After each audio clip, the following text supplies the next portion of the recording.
Hello बच्चों, let's read the question. Right short note on autonomic nervous system. तो यहाँ पर जो की कंसेप्ट यूज किया गया है वो है ऑटोनॉमिक नर्वस सिस्टम।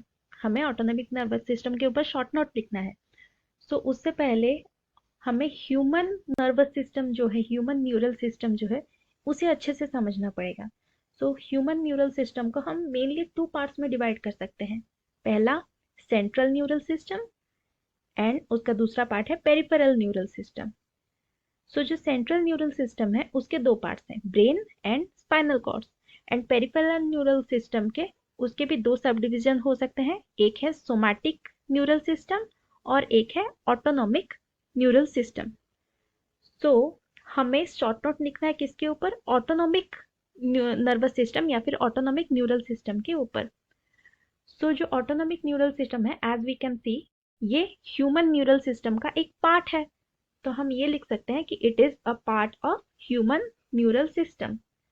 और चूंकि ये न्यूरल सिस्टम का पार्ट है और पेरिफेरल न्यूरल सिस्टम का पार्ट है, सो सेंट्रल न्यूरल सिस्टम क्या करता है? Central neural system information processing and control का सेंटर रहता है।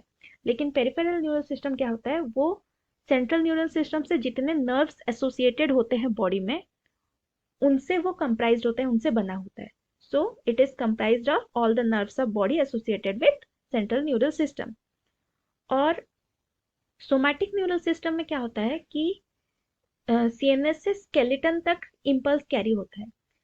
लेकिन यहाँ पर ऑटोनॉमिक नर्वस सिस्टम में सीएनएस से इनवॉल्यूंटरी ऑर्गन्स जो होते हैं, जो ऑर्गन्स हम अपने मर्जी से नहीं मूव कर सकते, involuntary organs and smooth muscles जो होते हैं बॉडी में, वहां तक इम्पल्स कैरी होता है, वहां तक ट्रांसमिट करता है ऑटोनॉमिक न्यूरल सिस्टम के मदद से।